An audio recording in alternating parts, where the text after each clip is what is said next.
Proses rekapitulasi memasuki hari-hari terakhir. Di sisi lain sejumlah peserta pemilu sudah ancang-ancang untuk menggugat hasil pemilu 2024 ke Mahkamah Konstitusi.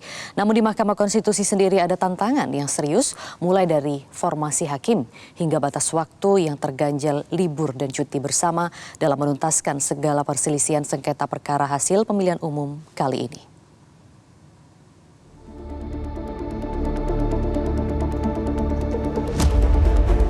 Proses rekapitulasi memasuki momen terakhir. Komisi Pemilihan Umum atau KPU RI tengah menghitung suara pemilu 2024. Di sisi lain, sejumlah peserta pemilu sudah ancang-ancang untuk menggugat hasil pemilu 2024 ke Mahkamah Konstitusi. Ketua MK Soehartoyo mengatakan mereka sudah siap dalam menghadapi sengketa perselisihan hasil pemilihan umum atau PHPU. Ia pun mengaku MK sudah membentuk tim penanganan sengketa pemilu. Ia menambahkan mereka memitigasi berdasarkan pelajaran sengketa pemilu di masa lalu. Dalam kasus Pilpres misalnya, mereka memitigasi kemungkinan lebih dari satu pasang paslon yang akan menggugat.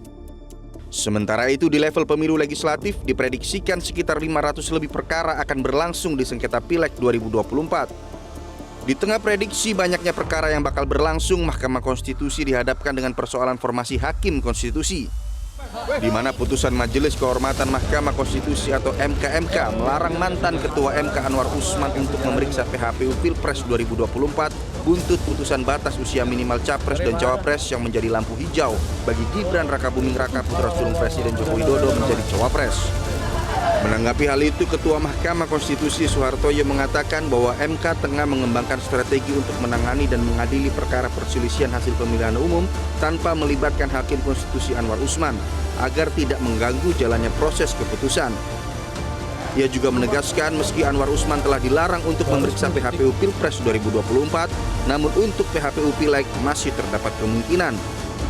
Selain Hakim Anwar Usman, adapun posisi Hakim Konstitusi Arsul Sani yang disorot terkait independensinya dalam penanganan perkara PHPU. Hal ini tidak lepas dari posisi Arsul yang berlatar belakang politikus P3. Soehartoyo mengaku sejauh ini masih terus dibahas dan memang perlu kesepakatan dalam rapat permusyawaratan hakim atau RPH untuk menangani dugaan konflik kepentingan Arsul Sani.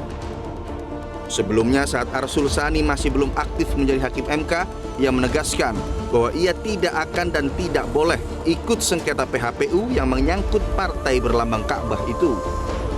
Selain persoalan komposisi hakim, adapun tantangan batas waktu penyelesaian sengketa Pilpres 2024 yang dibatasi 14 hari di tengah kompleksitas kecurangan pemilu saat ini. Tantangan ini pun diakui oleh Ketua MK Soehartoyo. Ia mengaku ada tantangan dalam pelaksanaan sengketa, apalagi pemohon berpotensi lebih dari satu. Berdasarkan pasal 475 ayat 3 Undang-Undang Nomor 7 Tahun 2017 tentang Pemilu dan pasal 74 ayat 3 huruf A Undang-Undang Nomor 7 Tahun 2020 tentang Mahkamah Konstitusi mengatur bahwa waktu penyelesaian sengketa hasil Pilpres paling lama 14 hari, di mana hari yang dimaksud adalah hari kerja. Mengacu pada peraturan MK nomor 5 tahun 2023, Mahkamah Konstitusi membuka pendaftaran 3 hari setelah penetapan hasil pemilu presiden dan wakil presiden oleh KPU.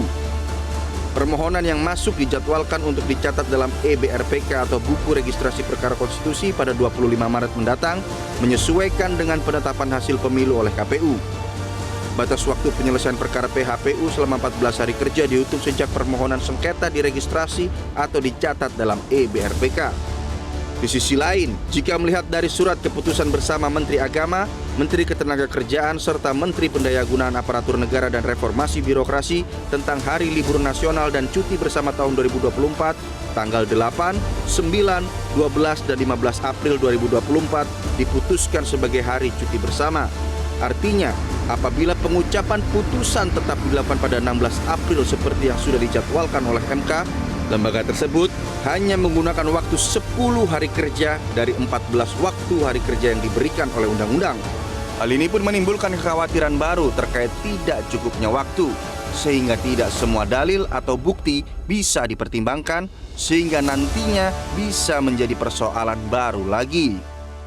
Tim Liputan Metro TV. Jelajahi cara baru mendapatkan informasi. Download Metro TV Extend sekarang.